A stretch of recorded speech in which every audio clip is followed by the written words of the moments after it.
I found references to other Jews involved in Irish republicanism. One was a certain Abraham, his name is Weeks, spelled either W-E-E-K-E-S, or Weeks, W-E-E-K-S, or Wix, W-I-X. Seems to have, it appears in different versions. He was a Jewish socialist from Norwich who came to Dublin with the Cllr brothers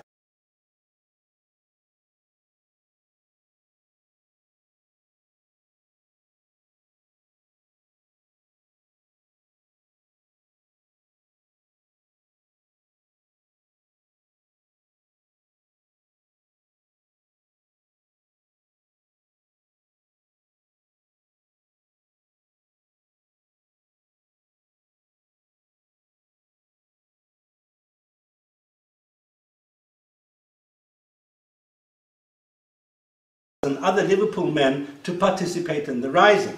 Weeks was accidentally shot on Friday the 28th of April 1918 as the last of the volunteers were making their way to Henry Street. Weeks warranted a citation in a Roll of Honour published in 1924 by the Irish Workers newspaper, a prominent organ of the socialist trade union movement, and it said, A. Weeks, a Jewish comrade who joined on Easter Monday and died in action.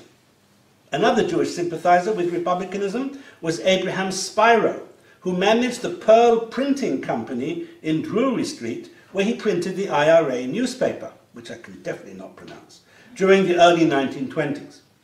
Shapiro also employed Oscar Traynor, the commanding officer of the Dublin IRA, as a compositor at the press. George White, a member of C Company 3rd Battalion Dublin Brigade IRA from 1917 and later Quartermaster Active Service Unit from 1921, he wasn't Jewish, but he recalled in his witness statement that a Jew by the name of Max Cohen lived in a house that was being used as an arms dump at 3 Swifts Row beside Ormond Quay in Dublin city centre. Max knew all about the dump, this is what he wrote, but said nothing about it to the authorities. Max's brother Abraham Cohen, who ran an antique shop at 20 Ormond Quay, told White and another IRA member that they could use his shop any time as a means of escape. A gentleman called Philip Sayers, a Lithuanian-born early Sinn Féiner who was a lifelong sympathizer with the national movement, his Dublin-born son Michael had vivid childhood memories of IRA fugitives being hidden in the house and of politics, and of police raids. A full-length movie called Irish Destiny was released in 1926 to coincide with the 10th anniversary of the Rising. The movie was financed, written and produced by Isaac Jack Eppel, a Jewish GP who ran a pharmacy on Mary Street and who also enjoyed a career as a theatre impresario and cinema owner. This was the first fictional account of the War of Independence and had former members of the IRA amongst its cast members. Kit O'Malley, the one-time adjutant of the Dublin Brigade of the IRA, was military advisor to the production. Set between mid-1920 at the height of the War of Independence and the truce of 1921, the film traces the love affair of IRA volunteer Dennis O'Hara and his fiancée Moira Barry. This firmly populist and pro-Republican movie reflected, of course, Eppel's own political views. Leonard Abramson, not Leonard Abramson who's sitting not 10 feet from me, his grandfather. Leonard Abramson, grandfather of Leonard and David Abramson, was born in 1896 in Odessa, Ukraine, which was then Ukraine and is now Russia, and arrived as a young child in Nuro, where his father David opened a garment business. Abramson attended the Abbey School run by the Christian Brothers and scored the highest marks in Ireland for Irish and Greek in the 1910 intermediate certificate. This is a kid who came to this country and had to learn English whatever age he was. He wanted to study medicine, but his family could not afford the fees. So he only got into Trinity in 1912 after winning a prize in Hebrew and Modern Irish, and he was awarded a sizarship in Irish. He switched to medicine and obtained first-class honours in midwifery, surgery and medicine. He was appointed Professor of Pharmacology in the Schools of Surgery in 1922, served as President of the Royal College of Physicians of Ireland, President of the Section of Medicine of the Royal Irish Academy, President of the Biological Society of Trinity College and the College of Surgeons. Leonard Abramson was one of the leaders of the Irish Jewish community, honorary president of the Jewish National Fund, and he helped found the Jewish Representative Council of Ireland. And the reason why Leonard Abramson Sr. features in this talk is because of an incident that took place during his student days at Trinity. It is November 1914. The war is 3 months old, the First World War. The provost of Trinity College, John Pentland Mahaffey, thank you. John Pentland, you would remember how to pronounce his name. John Pentland Mahaffey is very angry because the Dublin Union Gaelic Society has organised the Thomas Davis Centenary Lecture to be delivered by W.B. Yeats. He's not angry with the lecture, he's not angry with the lecturer. He's angry, and he's also not angry that UCD Professor of Economics and Redmondite MP Tom Kettle, a British Army recruiting officer well known for his strong anti-German views, was due to propose the vote of thanks. So why was he angry? He was angry because the Gaelic Society had also invited Irish Republican Patrick Pearse to second the vote of thanks. The provost regarded Pearse as a declared supporter of the anti-recruiting agitation. When the society refused to withdraw the invitation to Pearse, the provost suspended the event. The students retaliated by reconvening in a new venue the following day. And the ringleader of the students, yes, it was Leonard Abramson, the Gaelic Society's honorary librarian, who used to sign his name as MacAbram. So far this evening, we have focused on Irish Jews who were sympathetic to the Republican cause. But not all Irish Jews were so inclined. At the inaugural meeting of the Judeo-Irish Home Rule Association that we looked at earlier, one Irish Jew with unionist sympathies was ejected from the meeting after trying to disrupt proceedings. A fight broke out among at least a dozen people towards the end. The Irish Times on the 11th of September 1908 reported, "It appears that some of the Jews who were not in sympathy with the object of the meeting proclaimed their views rather loudly," don't understand that, "with the result that they were rather roughly treated at the hands of their co-religionists who were supported by a number of United League leaguers." One Jew in Ireland at the time of the rising with understandably anti-Republican views was Sir Matthew Nathan. I say understandably because he was Under Secretary for Ireland. A Jewish Under Secretary for Ireland. In other words, he was a British civil servant. And because his immediate superior, Chief Secretary Augustine Birrell, spent much of his time in London, where he was a member of the cabinet, Nathan was effectively the head of the administration in Ireland in the 2 years before the Easter Rising. His job involved receiving regular reports from the police and military about anti-recruiting and pro-independence activity. Good Friday, 21st of April 1916, after Sir Roger Casement was arrested coming ashore in County Kerry, a mobilisation of the Irish volunteers fixed for Easter Sunday was cancelled on Saturday. On Easter Monday, the 24th of April, Nathan was in his Dublin Castle office when the Easter Rising broke out. He was a virtual prisoner until troops from the Cllr came and rescued him the following day. He remained in the castle all week, keeping the government up to date with the situation and helping to answer questions in Parliament. The Rising came to an end on the 30th of April, and that same day, Chief Secretary Birrell and Under Secretary Nathan resigned.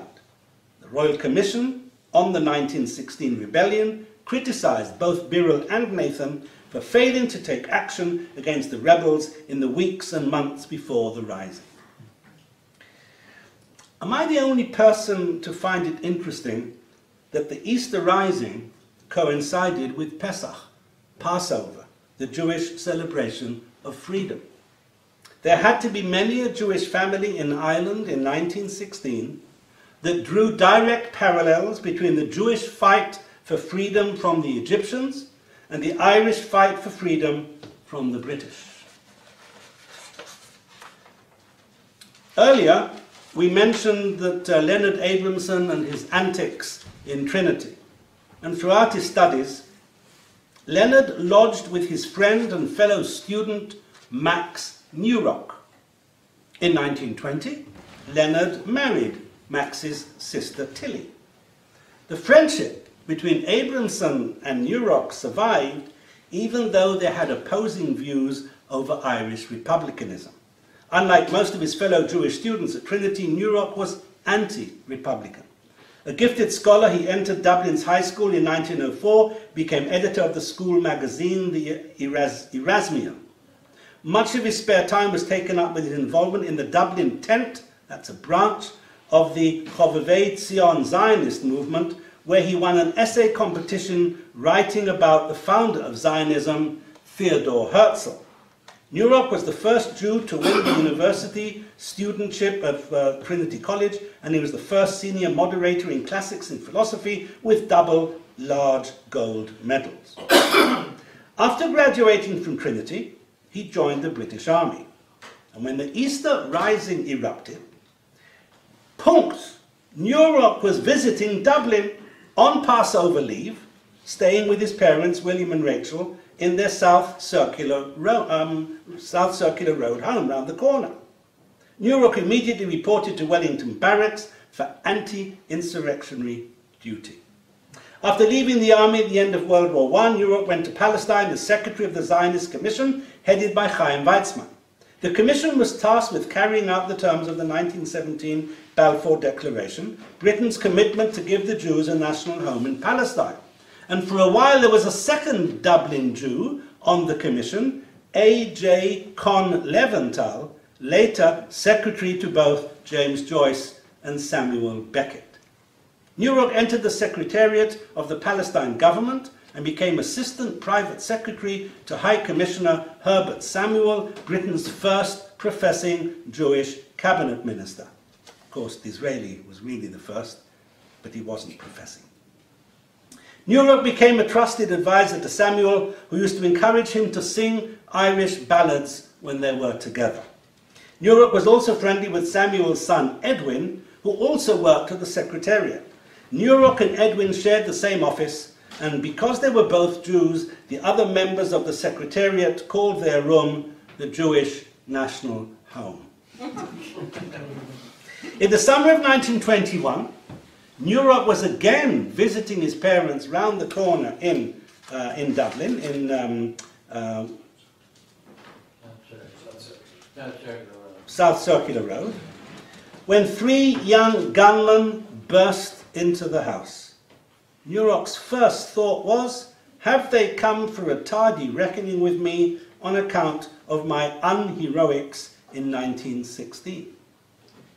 The men ran off when a posse of soldiers arrived on bicycles from Wellington Barracks after being summoned by the Nuro's faithful Catholic maid. Nuro urgently needed to clarify the true purpose of the gunmen. If their visit was to deliver an unofficial warning from the Irish Republican Army, it meant that the Nuro family had been blacklisted and would no longer be safe in Dublin. Nuro turned to a trusted intermediary, none other than Jacob Elian, the De Valera lookalike, to inquire whether the Nurocs had come under some nationalist ban. All afternoon, Nuro and his parents waited in trepidation until finally, the same evening, Elian sent word that the family was not being targeted. In 1933, Nuro became the only Jew to be appointed acting chief secretary to the Palestine government. When Israel gained independence in 1948, he left the British Foreign Service and was among the first civil servants in the infant Jewish state. His last official post was as Israel's ambassador to Australia and New Zealand during the 1950s. A curious incident took place in 1966 at a ceremony in Israel to mark the planting by the Jewish National Fund of the Amon de Valera forest, 10,000 trees in the Galilee.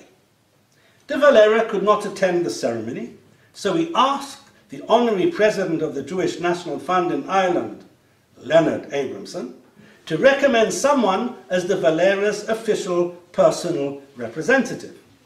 Leonard thought hard and long and then recommended his son Muff, father of David and Leonard. Israel's Prime Minister Levi Eshkol could also not attend the tree planting ceremony. He too sent his own personal representative, former diplomat Max Nuro. At the ceremony, Nuro read a message from Eshkol stating that he saw in the planting a fitting expression of the traditional friendship between Ireland and Israel, which have so much in common.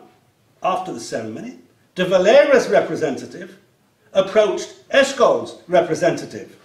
"Hello, uncle," said Muff Abramson. "Hello, nephew," replied Nuro. Ladies and gentlemen, we've seen this evening that 100 years ago, many, if not most, Irish Jews were fiercely pro-Republican.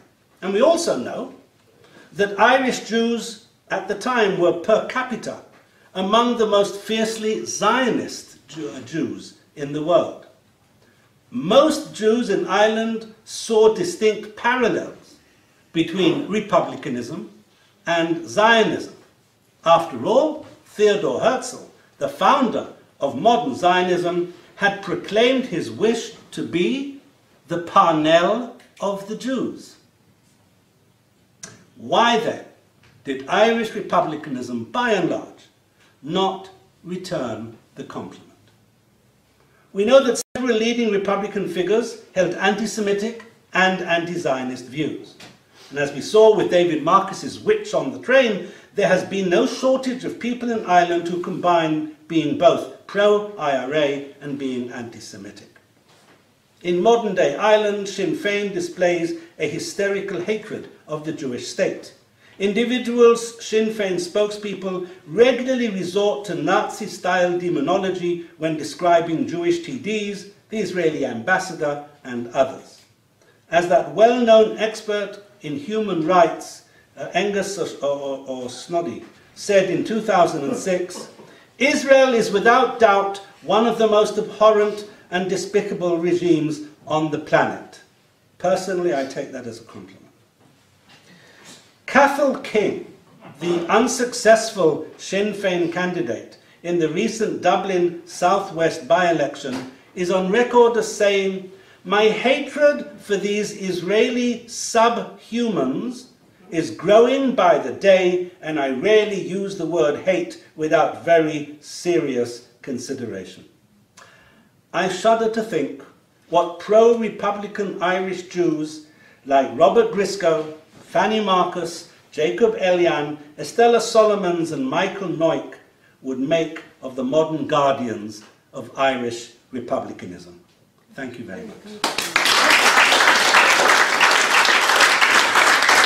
Ireland supported the fight for Zionism up to at the time that they were fighting the British in Israel. In Palestine, yeah. That was the big thing. They supported anybody who was fighting the British. The unfortunate thing for me, and I have very fond memories, and I love this country very, very much, but I have to admit that there is an underlying stream, and has been for a long time, of anti-Semitism. My father was a backbench member of the Irish government, could not get a visa for his aunt who lived in Berlin, and eventually she went to Auschwitz. he never talked to me about this. I think he was totally ashamed of it. But it's all in the documents, isn't it? We've seen the letters. Yeah, well, it's coming out now. Yeah. My father didn't like driving. I used to drive Dad all over the place. And after the war, after the camps had been discovered, after all this business, when you would imagine there would be a little bit of sympathy, my father was considered Peter Berry, who was the Secretary General of the Department of Justice, as a great personal friend. And he used to go there and he was saying, I'm doing my best to get... My father was just looking to see if they could get even a half a dozen people, survivors, to be given residency here. And it was only after, long afterwards, when Peter Berry's papers were published. And it's a terrible thing to say, but you know, I was glad my father was not alive, because he was being so fooled by this man. And this happened all along. I have no doubt whatsoever, that De Valera was not anti-Semitic. I think that if De Valera had had his way, my father would have been in the cabinet.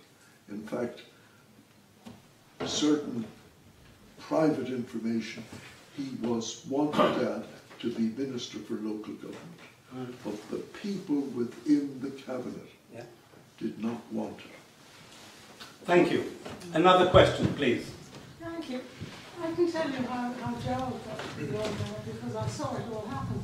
He went for the council as an independent, and he got in as alderman, I think, on the first time.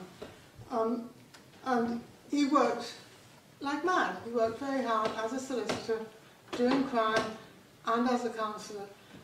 And even then, he was never going to be Lord Mayor as an independent. They were never going to make him a Lord Mayor as independent. So he joined Fianna Fáil, and even then Fianna Fáil was saying, oh, well, if we take him in and make him Lord Mayor, he'll want to be a TD as well. I mean, Gerald was like in his 70s at this stage. I think he said, my wife would divorce me.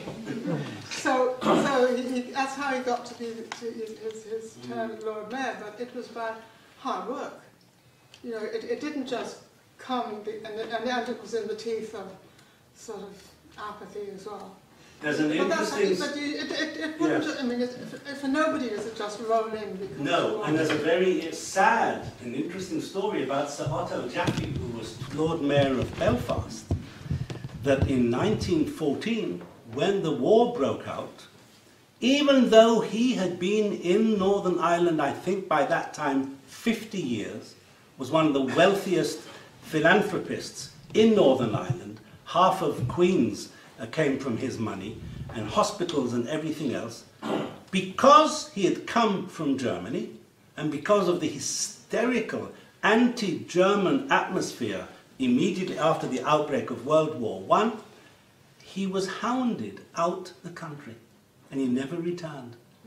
It was as bad as that. It was terrible. That's not an answer to your question, Mark, but it is a fact that there are pockets, and sometimes influential pockets, of anti-Semitism that have certainly not made life always easy, and yet most of the people I've ever spoken to when I was working on the book and interviewing lots and lots of people of a certain age in this country, most Irish Jews will tell you that they personally never experienced anti-Semitism. Now, I'm only quoting them. I'm not making a statement of fact. Some people would argue with that. Other people would back it up. So it's a dicey one. I mean, I suppose it should be said in fairness that two other members of the Jewish community, Mervyn Taylor and Alan Chatter, did go on to be cabinet ministers, and I think they were the only other Jewish TDs. I'm not too sure about that.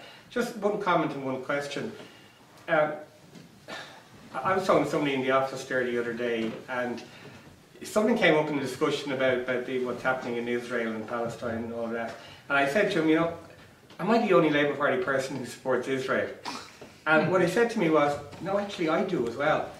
And I actually think there's a whole, there's a battle to be won, and I don't mean a physical battle, there's a battle to be won. I mean, I think some of the things that the Israel government did in Gaza were appalling. But that's a government doing appalling things. But there is a natural tendency by the nationalist movement, and I don't consider Sinn Féin to be a Republican party at all in the proper meaning of that word. They're a narrow nationalist, fascist party in my view.